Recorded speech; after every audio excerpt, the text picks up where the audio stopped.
అందరికీ నమస్తే. రాజకీయ వర్గాల్లో ఒక రకమైన చర్చ ఒకటి జరుగుతుంది. ఈ పార్టీ మారిన ఎమ్మెల్యేల విషయంలో ఈ సీరియస్ అయిపోయినాక కోర్టు డెడ్ లైన్ ఇవన్నీ పెట్టిన తర్వాత ఈ ఇష్యూ మొత్తం ఓన్లీ రేవంత్ రెడ్డికి మాత్రమే సంబంధం ఉందా? మిగతా మంత్రులకు ఏం సంబంధం లేదా? మిగతా మంత్రులు ఎందుకు మాట్లాడతలేరు? మిగతా మంత్రులు కనీసం ఈ ఎమ్మెల్యేలు ఉండాలనో, పోవాలనో, అనర్హత వేటు వేయాలనో, కోర్టును తీర్పును స్వాగతిస్తున్నామనో, లేకపోతే మేము పైకోర్టుకు పోతామనో ఏ విషయాన్ని కూడా మిగతా మంత్రులు మాట్లాడతలేరు. ఎందుకు? రేవంత్ ఒక్కరే జాయిన్ చేసుకున్నారా వీళ్ళను? రేవంత్ కాంగ్రెస్ కోసం జాయిన్ చేసుకోలేదా వీళ్ళను? ఆయన వ్యక్తిగతంగా జాయిన్ చేసుకున్నారా అనేది ఒక పెద్ద చర్చ నడుస్తుంది. నిజానికి వీళ్ళని చేర్చుకునే టైంలో ఇద్దరు మంత్రులు మాత్రమే మనకు సీన్లో కనిపించారు, రేవంత్ రెడ్డి అండ్ పొంగులేటి శ్రీనివాస్ రెడ్డి గారు. మిగతా మంత్రులు ఎవరు ఎక్కడ ఎప్పుడు కనబడలేదు. ఇప్పుడు ఆ మధ్యకాలంలో రేవంత్ అమెరికాకు పోయినప్పుడు హైకమాండ్కి వెళ్ళి మల్లికార్జున ఖర్గే గారు కొంతమందికి ఇందులో కాల్ చేశారు మంత్రులకు. ఏంది అసలు ఈ 10 మంది ఎమ్మెల్యేలను వెనకన్నా పంపండి, లేకపోతే ఇంకొక 20 మందినో 30 మందినో చేర్చుకోండి, ఏదో ఒకటి చేయండి, మాకు పెద్ద ఇబ్బంది అవుతుంది. ఈ పార్టీ మారిన ఎమ్మెల్యేల విషయంలో, ఈ ప్రజాస్వామ్యం విషయంలో, ప్రజాస్వామ్యం గురించి మాట్లాడుతూ పొద్దుగాలు ఇస్తే తెలంగాణలో ప్రజాస్వామ్యం తూట్లు పడుతుంది మీ పార్టీ ప్రభుత్వంలో ఉన్నది అక్కడ అని నేషనల్ మీడియా మొత్తం మమ్మల్ని ఏంచుగా తింటుంది. మీరు ఏదో ఒక నిర్ణయం తీసుకోవాలంటే ఒకరిద్దరు మంత్రులు ఇక్కడ ఉన్న వాళ్ళు ఒరిజినల్ కాంగ్రెస్ వాళ్ళు, మాకేం సంబంధం లేదు, అసలు ఈ పార్టీ మారిన ఎమ్మెల్యేలను ఎవరితో మేము సంప్రదించలేదు, వాళ్ళు ఎవరు మాకు చేరే ముందు మాకు చెప్పలేదు, కనీసం చేరిన తర్వాత కూడా మా ఇంటికి మమ్మల్ని కలవలేదు, అసలు మాతో వాళ్ళకి సంబంధమే లేదు, వాళ్ళు కేవలం రేవంత్ అండ్ పొంగులేటి శ్రీనివాస్ రెడ్డి గారు వాళ్ళు మాత్రమే జాయిన్ చేసుకున్నారని చెప్పి వీళ్ళు సమాధానం చెప్పినట్టుగా నేను ఒక వీడియో కూడా చేసిన నాకున్న సమాచారం మేర. ఇప్పుడు ఏంటంటే వ్యవహారం ఈ స్టేజ్కి వస్తే కూడా ఎవరు మాట్లాడతలేరు, ఎవరికి సంబంధం లేదు అన్నట్టుగానే ప్రస్తుతం నడుస్తుంది వ్యవహారం అంతా కూడా. నిజానికి కూడా వాళ్ళు చేరే ముందు లేకపోతే చేరిన తర్వాత మిగతా మంత్రులతో మాట్లాడి ఉంటే, మిగతా మంత్రులను కూడా దీనిలో కలుపుకొని ఉంటే ఈరోజు వాళ్ళు కూడా మాట్లాడే అవకాశం ఉండేది. బర్డెన్ రేవంత్ రెడ్డి మీద ఒక్కరి మీద కాకుండా తప్పు రేవంత్ రెడ్డి మీద. ఇప్పుడు హైకమాండ్ అయినా రేవంత్ రెడ్డి తప్పు అంటారు, ఈ మంత్రులు కూడా రేవంత్ రెడ్డిదే తప్పు అంటారు. మరి ప్లాన్ చేసినప్పుడు అందరితో కలిసి ప్లాన్ చేయాలి, లేకపోతే ప్లాన్ చేస్తే పర్ఫెక్ట్ ప్లాన్ చేయాలి. నువ్వు 2/3 ప్రకారం 38 మంది, 35 మందిలో 26 మంది జాయిన్ కావాలి. 26 మందిని జాయిన్ చేసుకునే స్తోమత, 26 మందిని జాయిన్ చేసుకునే వ్యూహం, ఆ రచన అవన్నీ ఉంటేనే జాయిన్ చేసుకోవాలి. ఉత్త పుక్కానికి ఏమంటారు కదా, మన పెంకు మీద ఇట్లా మక్కలు వేస్తే పురుక్కుని ఎగిరిపడతాయి, అట్లా ఎగిరిపడద్దు. ఒక ముఖ్యమంత్రి అయిన తర్వాత కొద్దిగా బాధ్యతగా వ్యవహరించాలి. ఊరికి జనాలను తప్పుదో పట్టినీకినో, హైకమాండ్ తప్పుదో పట్టినీకినో, లేకపోతే నా జబ్బలు నేను కొట్టుకోనికినో, ఇంకా ఈరోజు ఒక ఎమ్మెల్యే వచ్చిండు, రేపు ఒక రోజు ఎమ్మెల్యే వచ్చిండు, నేను గేటు తెరిచిన, మొత్తం డోర్లు తెరిచిన, మొత్తం బొక్కలు కొట్టినా అంటే లాస్ట్కి పడేది బొక్కనే. ఇప్పుడు అదే జరిగింది. గేటు తెరిచినా అని మొత్తుకున్నారు. గేటు తెరిచినాక ఎవరెవరు జాయిన్ అయ్యారు మీ దగ్గర? రోజు ఒక ఎమ్మెల్యే ఉంటారు అన్నారు. ఎక్కడ ఆగిపోయింది ఎమ్మెల్యేల వ్యవహారం? ఎప్పుడో ఆగిపోయింది. ఎమ్మెల్యేల చేరిక ఎప్పుడో ఆగిపోయింది. మీరు లోక్సభ ఎలక్షన్స్ ముందే మొత్తం జాయిన్ అవుతారన్నారు. లోక్సభ ఎలక్షన్స్ ముందు ఫెయిల్ అయిపోయినారు. లోక్సభ ఎలక్షన్స్ తర్వాత అసెంబ్లీ ఉన్నది, అసెంబ్లీ ముందు మొత్తం అందరు చేరిపోతారు, ఇంకేముండదు అన్నారు.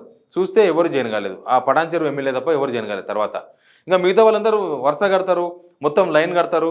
ఇంకా మేము ఇంకా ఏదో అయిపోతుంది, తెలంగాణలో కాంగ్రెస్ తప్ప వేరే పార్టీ ఉండదు అన్నట్టుగా మాట్లాడారు. నిజానికి ఈ డైలాగులు ఎవరు కూడా మిగతా మంత్రులు ఎవరు మాట్లాడలేదు, కేవలం రేవంత్ రెడ్డి గారు ఒక్కరే మాట్లాడారు. ఇప్పుడు దానికి నష్టం జరిగితే ఆ నష్టాన్ని భరించాల్సింది కూడా రేవంత్ రెడ్డి గారే.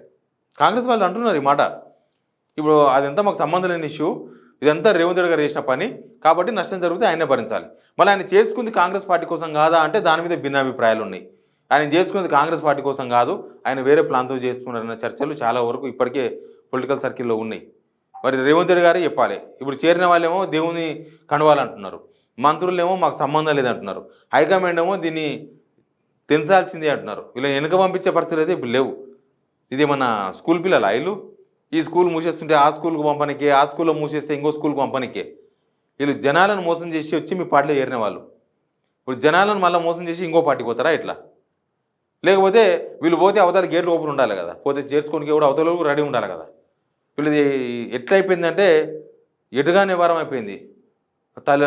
అమ్మగారులు తన్నిండ్రు, తరిమేసినరు, అత్తగారులేమో దొబ్బేసారు అన్నట్టు అయిపోయింది వీళ్ళ పరిస్థితి.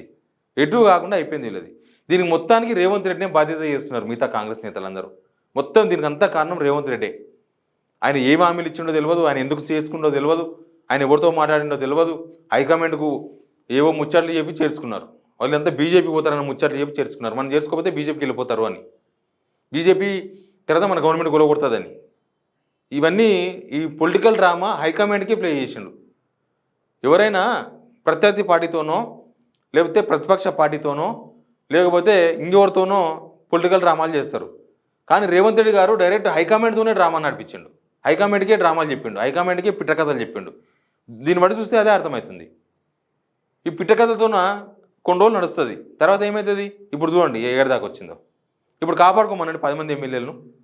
ఆయన కనుక 10 మంది ఎమ్మెల్యేలను కాపాడుకుంటే ఇంకా కొన్ని రోజుల తర్వాత ఇంకా కొంతమంది ఎమ్మెల్యేలు కాంగ్రెస్కి వచ్చే అవకాశం ఉండేది. ఇప్పుడు చేరిన ఎమ్మెల్యేలకే ఒక ధైర్యం ఇయ్యలేని పరిస్థితి. ఆ చేరిన ఎమ్మెల్యేలు మేము దేవుని కండవలు కప్పుకున్నామంటే కనీసం దానికి స్పందించలేని పరిస్థితి. కండవలు కప్పినైనా స్పందించాలి కదా. ఇప్పుడు ఇద్దరు కదా ఉన్నది, కండవలు కప్పినైనా కప్పించుకున్నాయన కాదంటున్నాడు. మరి కప్పినాయన ఏమని చెప్పాలి ఇప్పుడు? ఈ మొత్తం ఎపిసోడ్లో రేవంత్ రెడ్డి ఫెయిల్యూర్ బయటపడ్డది. ఆయనకు ఎక్స్పీరియన్స్ 17 సంవత్సరాల ఎక్స్పీరియన్స్ ఉండొచ్చు రాజకీయాల్లో, కానీ ఈ ఎక్స్పీరియన్స్ మాత్రం కేవలం నోరేసుకొని మాట్లాడుకున్న ఎక్స్పీరియన్స్, వాళ్ళని తిట్టా వీళ్ళని తిట్టా ఉన్న ఎక్స్పీరియన్స్ చేర్చుకున్న ఎమ్మెల్యేలను కాపాడుకునే దానిలో కనపడతలేదనేది చాలా క్లియర్. అందుకే కదా వాళ్ళు నాకు ఒక ఎమ్మెల్యే కనిపించింది, పార్టీ మారిన ఎమ్మెల్యే, ఒక అడ్వకేట్ని పట్టుకొని ఒక దాన కూర్చున్నాడు. పాపం ఆయన ముఖం చూడలేకపోయినా నేను, ఇంకా లెక్కడికాపుల్లో ఒక దగ్గర కూర్చున్నాడు. ఆయన ఫేసే చూడలేకపోయినా నేను. ఏదో ఎవడో సస్తే పెట్టుకున్న ముఖం.